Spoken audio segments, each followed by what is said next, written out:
Hello everyone, I'm Akhilesh Bhagwat from Graphologymadesimple, and in this video we are learning about jealousy. How you can find if writer is feeling jealous through handwriting. Let's get started. Now on the image, two images, you can observe that these people are getting jealous of the other person. So for example, this person may be thinking that this another one, the person standing here is having good body and he is little bit more, let's say, looking good than him.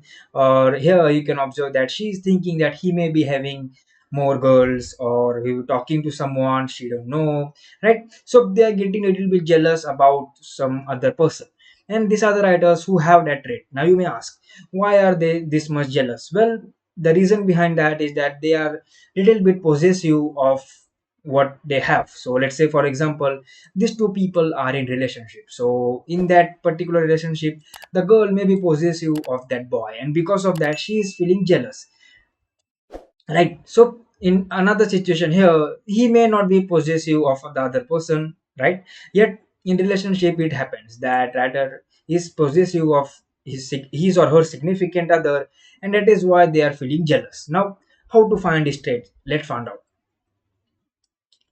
At the start there is a small tiny loop of there is small tiny loop at start. So as you can observe here, letter M is having small loop, right? You can find in letter Y as well, you can find it in letter A as well, and different letters as well.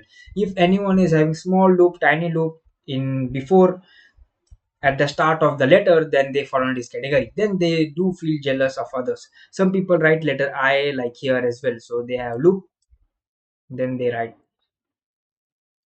right? So some people write like this as well, so these people feel jealous of others, right? Is it a good trait or bad trait? Well, I believe that feeling jealous or envy of others is not good.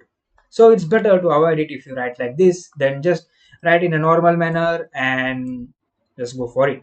If you are someone who get motivated by that to improve, right? There are some people, whenever they feel jealous, they start improving themselves. They start, let's say, they see that this person is having good body, then some person, yeah, this person may be someone who start building body, who start getting better, take caring of themselves, take care of what they are eating, etc., and they become like this, and after that their this particular loop automatically goes up, right? Automatically just eliminates. So there are some people who are like that. Yet if you are someone who is feeling a lot more jealousy and you are unable to control that, and there is nothing positive happening because of that, then it's better to eliminate that, right? So that's all. Thank you for watching. Let's keep learning, let's keep growing, and if you want to take notes, you can take notes from here.